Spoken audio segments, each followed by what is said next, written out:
Chapter 6. Triumphing Over Adversity. The miracle or the power that elevates the few is to be found in their industry, application, and perseverance under the promptings of a brave, determined spirit. Mark Twain. True self-confidence comes from positive knowing rather than positive thinking.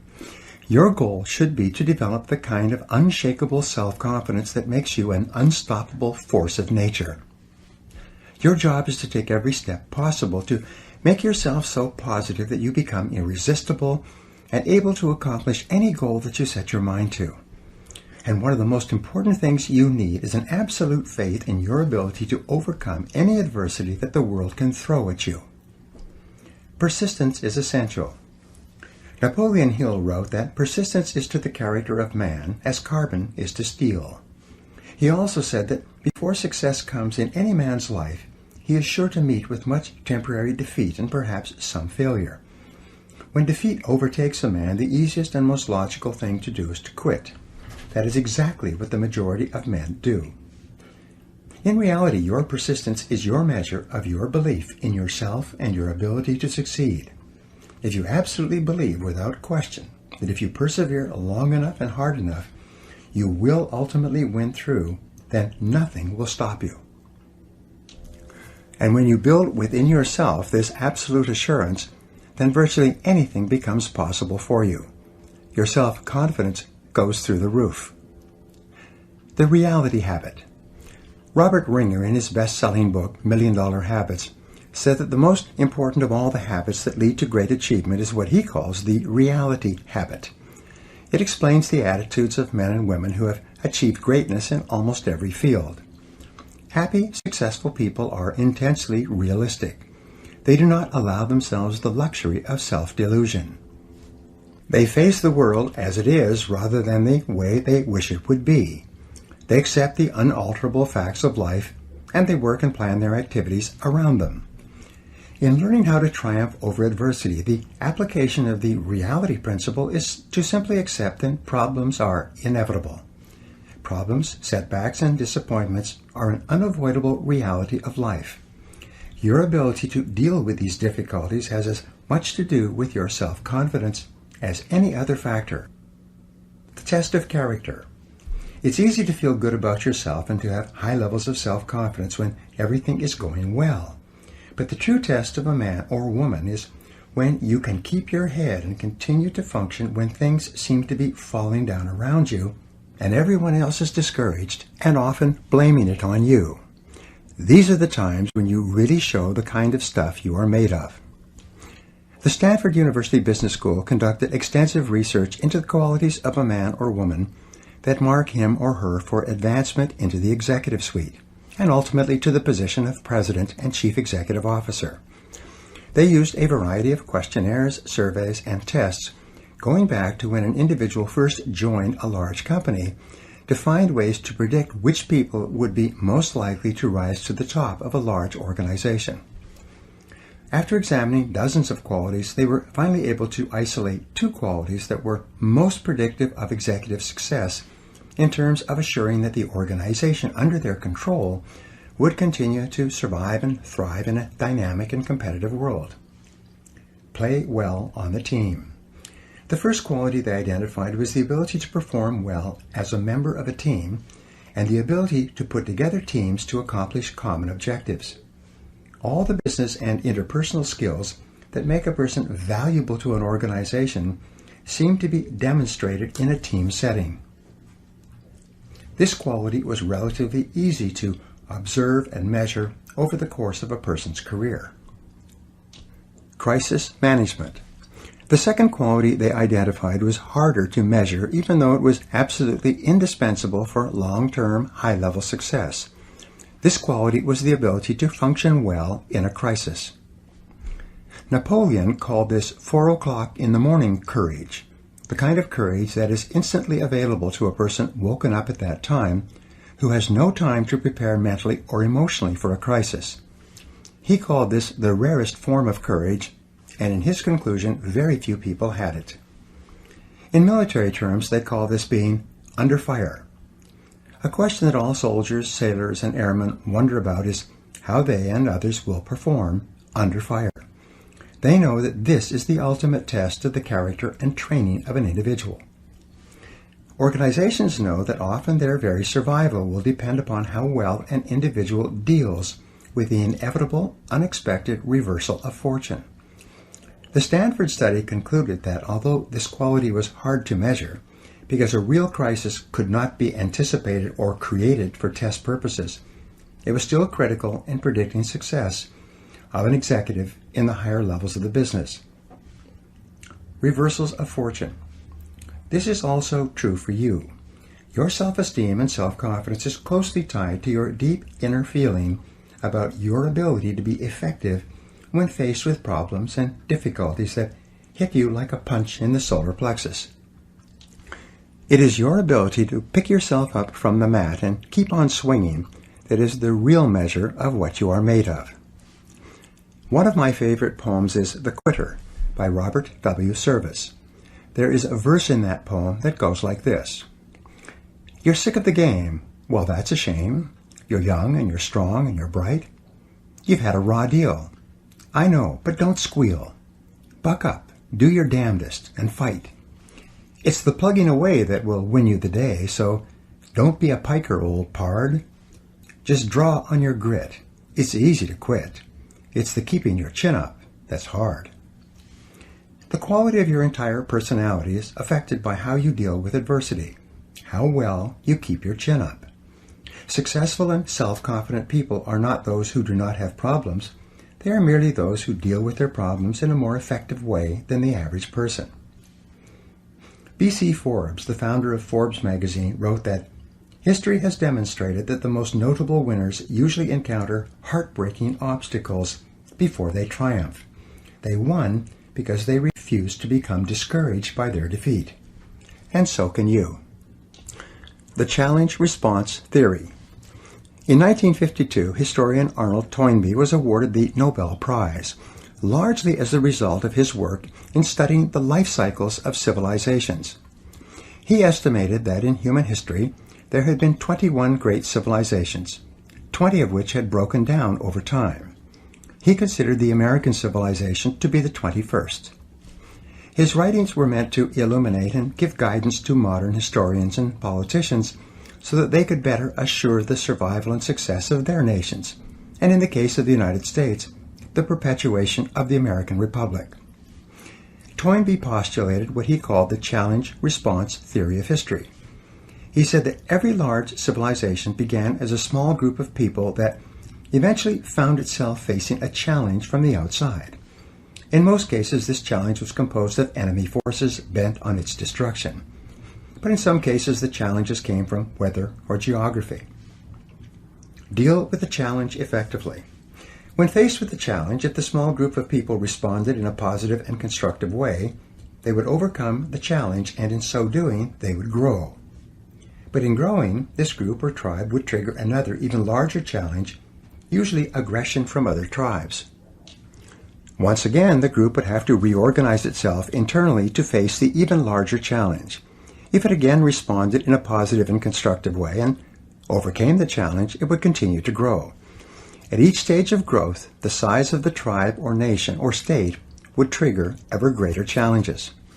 At each stage, as long as the civilization continued to respond effectively to the challenge, it continued to grow. The turning point came when the civilization no longer had the will or ability to rise to the challenge of the time, and as a result it began to decline and was eventually swept away by the events of history. All civilizations eventually decline.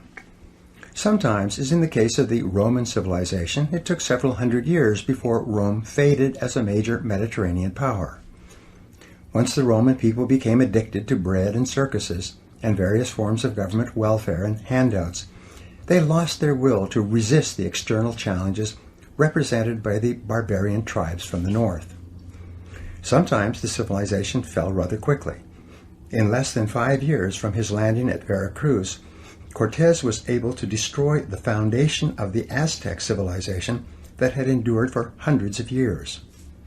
The centuries-old Austro-Hungarian Empire, weakened from within, fell apart in the 4 short years of World War I and never recovered. However long the period of decline, the critical event was always the loss of will and the inability to rise to the external threat or difficulty. Toynbee concluded that with very few exceptions, civilizations decline from within before they are conquered from without. The Story of Your Life. The reason why Toynbee's theory is so relevant to you and I is that it explains much of our lives. No matter how well our parents protect us when we are growing up, sooner or later we face challenges and difficulties in our relationships, our work, and in our other activities. Each time we face one of these external challenges, we have the choice of either responding positively and constructively or of letting it overwhelm us.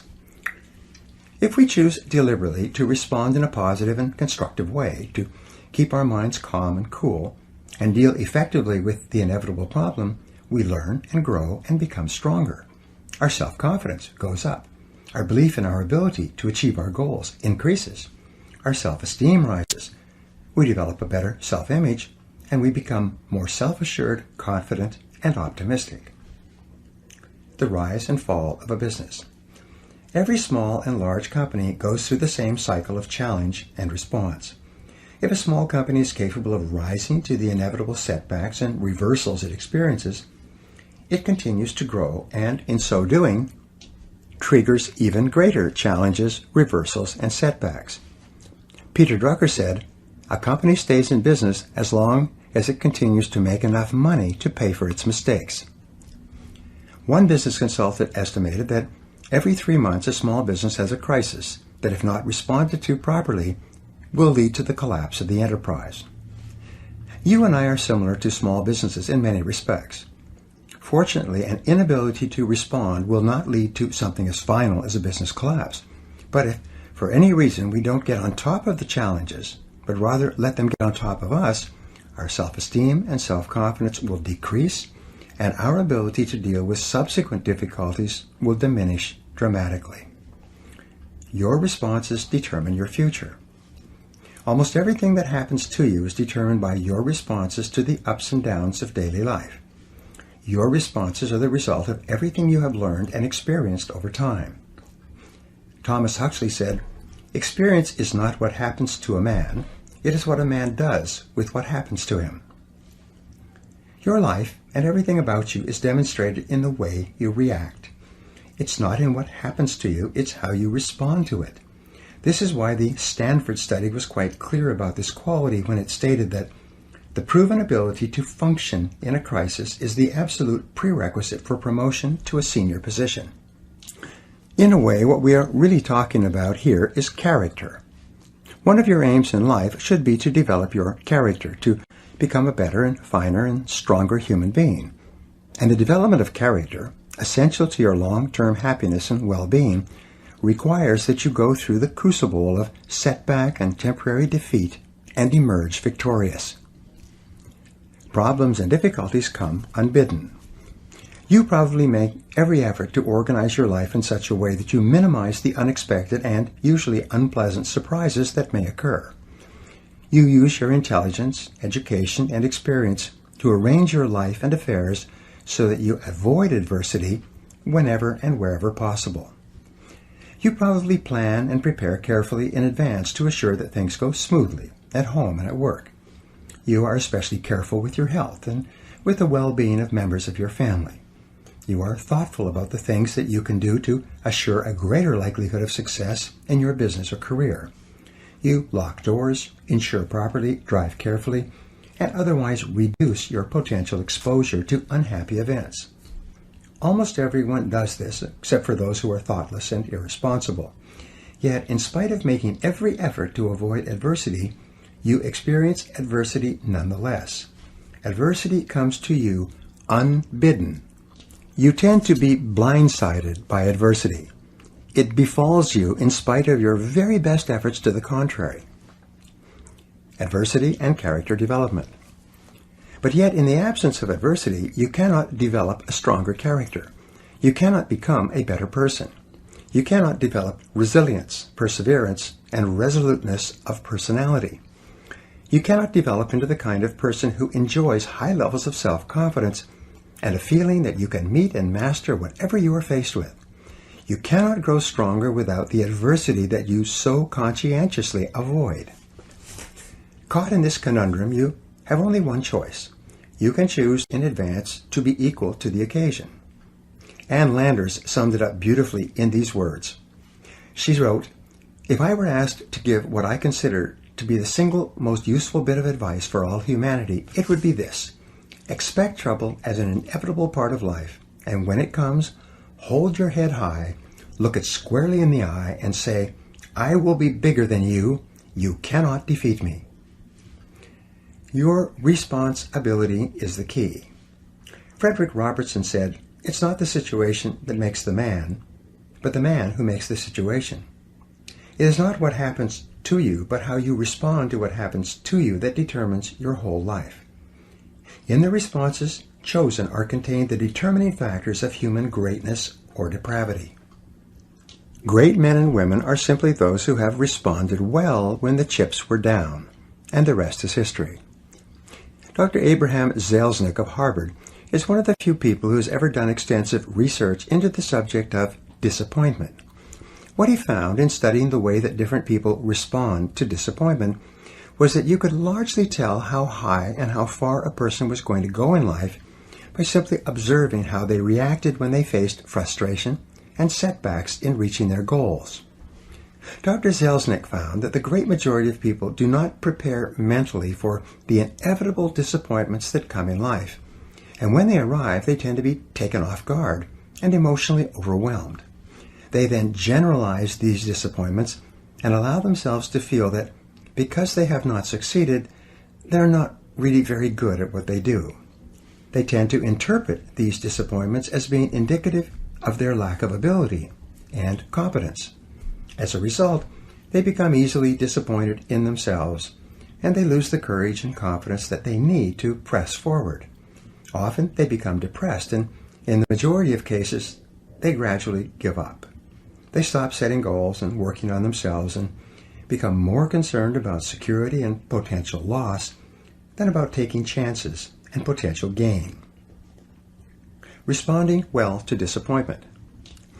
The high achievers in his study responded to disappointment very differently from the low achievers. First, they mentally prepared for a disappointment in advance, so that when it arrived, they had already given some thought to how they would react and to the possible courses of action open to them. They looked upon a particular setback as being specific to a particular situation and not being indicative of a general lack of ability or of a character flaw. More than anything else, top men and women had developed a series of mental tools that they used almost automatically whenever things went wrong for them. Crisis anticipation. Napoleon Bonaparte is considered by historians to have been perhaps the most brilliant battlefield general in human history. In a military career spanning 25 years and involving hundreds of battles, large and small, he lost only 3 battles. It was said that his very presence on the battlefield was worth an additional 40,000 soldiers to the French army because of the boost in morale that it gave them. Napoleon was famous for taking the time to study the battlefield and to think through every possible eventuality of the pending battle. He prepared with no illusions and with an attitude that dealt with the worst possibilities and reverses that could occur. When the battle was underway and confusion reigned everywhere, a steady stream of messengers and officers would come to him with news and messages, requesting instructions on what to do next. His responses were always clear, concise, and immediate. No matter what happened, he had an order and an answer at the tip of his tongue. And the reason for this, and what helped to make him the master of all of Europe, was because he had thought everything through in advance. Advanced thinking and planning. This program on the power of self-confidence is meant to be practical and helpful to you. In the time ahead, I will share with you some of the best mental tools used by the most effective men and women in our society to cope with adversity. What I suggest is that you study these ideas, turn them over in your mind, and review them regularly until they become an automatic part of your thought processes. And when they do, I promise that you will take a giant step toward becoming unstoppable and toward enjoying the high levels of self-confidence that are possible for you. The concept of failure. The first mental technique is for you to reassess your entire attitude toward the concept of failure. You know that the fear of failure is the greatest single obstacle to success and happiness in adult life. You also know that this is a conditioned response which originated in early childhood as the result of destructive criticism and other mistakes that your parents made in bringing you up. Fortunately, it is a learned fear, and because of this it can be unlearned, thereby freeing you from the fears that hold you back and giving you the self-confidence that propels you forward. The starting point of eliminating this fear is for you to accept and realize that no success is possible without failure. All success is preceded by failure, usually great failure, repeated over a long period of time. Abraham Lincoln was considered one of the great failures of American politics, a man who lost his business, lost his sweetheart, and was defeated for election over and over again. However, by learning from every defeat, he won the final election and became one of the most important and respected presidents we have ever had. As Stanley Judd wrote, "Don't be afraid to fail. Don't waste energy trying to cover up failure. Learn from your failures and go on to the next challenge. It's okay to fail. If you're not failing, you're not growing." Double your rate of failure. You only learn how to succeed by failing, and no success is possible without it. Thomas J. Watson, the founder of IBM, was once visited by a young journalist who asked him how he could be more successful faster. Watson replied with these wonderful words, "Do you want to be successful? Then you must double your rate of failure. Success lies on the far side of failure." Every man or woman of great achievement has been at one time a magnificent failure. The greatest successes of our generation and of our history books are the stories of men and women who failed so many times that they finally learned how to succeed. On the David Susskind show some years ago, they had 4 men who had all become entrepreneurial millionaires before the age of 35. They asked them during a break to add up and calculate the total number of different businesses that they had started or tried before they found the business where they made their fortunes.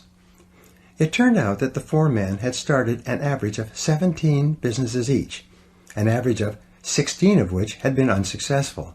But it was the 17th business that had made them rich. Now the obvious question is this: did those young men fail in each of their previous business experiences? And the answer is clear. They did not fail. They were learning how to succeed. Their previous business enterprises were the testing grounds where they learned the lessons necessary to achieve financial independence later. Our greatest inventor. Thomas Edison was the most successful inventor of the 20th century, or of any century. He developed not only the electric light bulb, but the electric power company that made it possible to deliver electric current and sell electric light bulbs to every city, town, and village in America. He patented more than 1,000 devices at the U.S. Patent Office, almost all of which were brought into commercial production within his lifetime.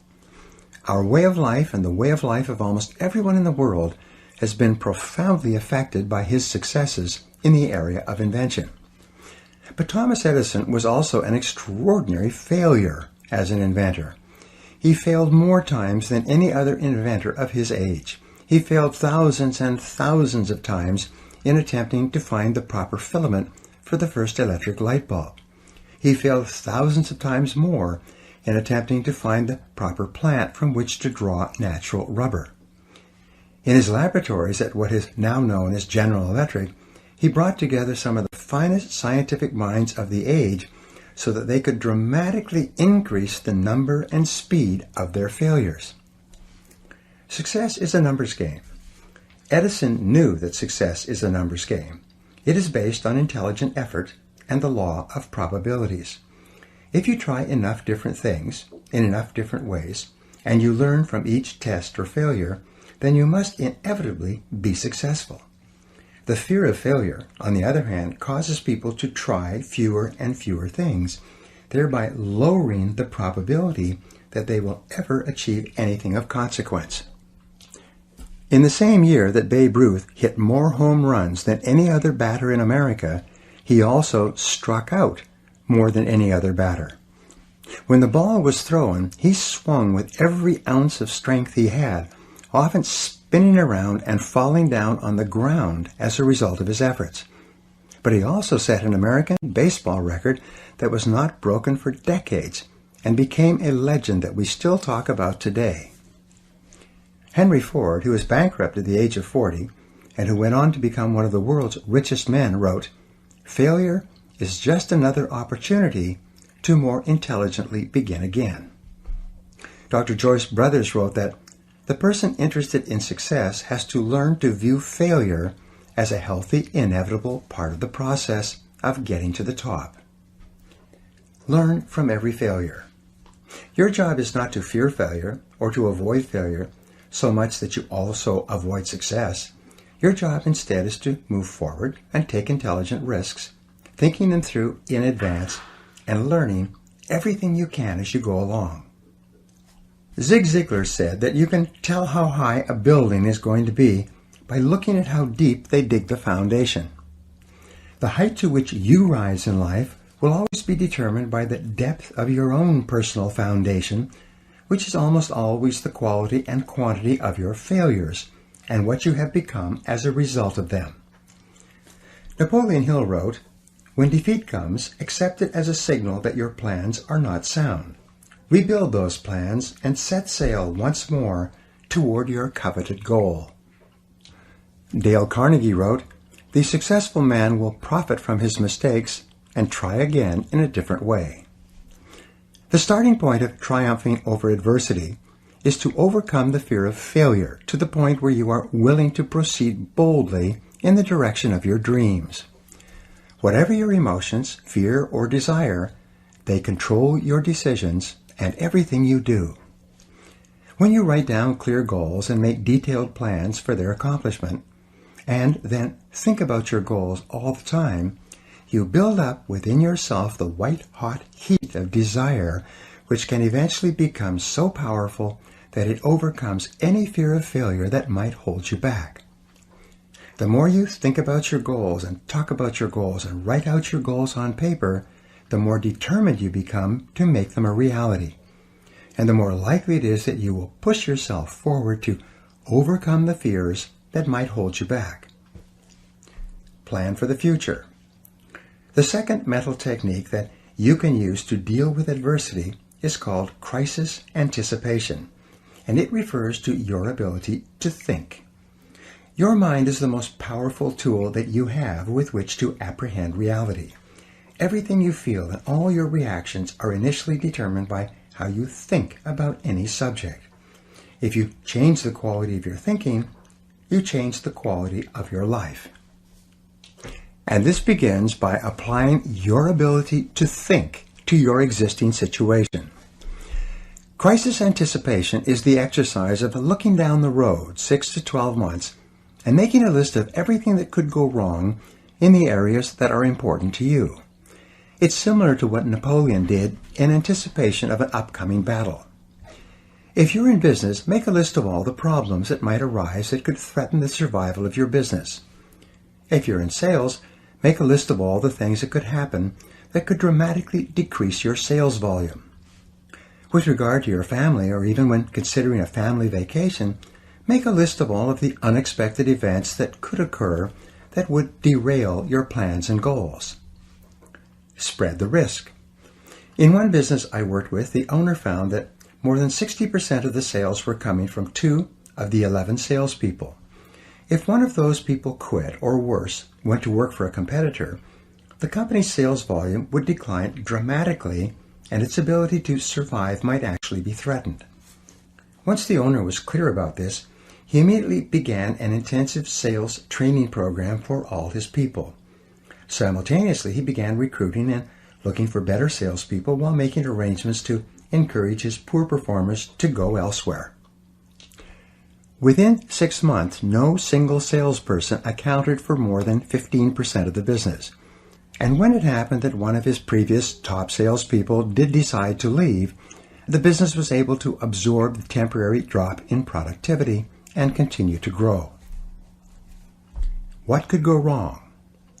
What are the likely crises that might occur in your life? What if interest rates doubled or your business dropped by 50%? What if your best-selling products stop selling or your best customers stop buying? In what areas are you overly dependent on someone or something else for your continuing success? And what steps could you take starting today to guard against a crisis should it occur? You will be amazed at how much more self-confidence you will have when you have thought through the critical areas of your life and made plans in case something goes wrong. Otto von Bismarck, the Iron Chancellor of Germany, was considered to be one of the finest statesmen of the century. He was famous for always having what came to be called a Plan B for every situation. No matter what happened, and no matter how hard he had worked to bring about a particular result, if he was not successful, he could always reach into his drawer and pull out a fully developed backup plan ready to go. This habit of preparing for the unforeseen outcome led to him becoming one of the most powerful statesmen in Europe. Become intensely solution-oriented. Think about the solution, about what can be done, rather than what has happened and who is to blame. Don't waste a minute being upset or angry about something that has happened and that cannot be changed. Consciously choose the future over the past. Become intensely solution-oriented rather than problem-oriented. Think about what can be done immediately to resolve the difficulty. Look for the valuable lesson that you can learn from this situation. Think how you can minimize the damages and maximize any opportunities that might arise out of this setback. As Friedrich Nietzsche, the philosopher, once said, "What doesn't kill me makes me stronger." The only real antidote to worry and negativity is positive, purposeful, constructive action in the direction of your goals.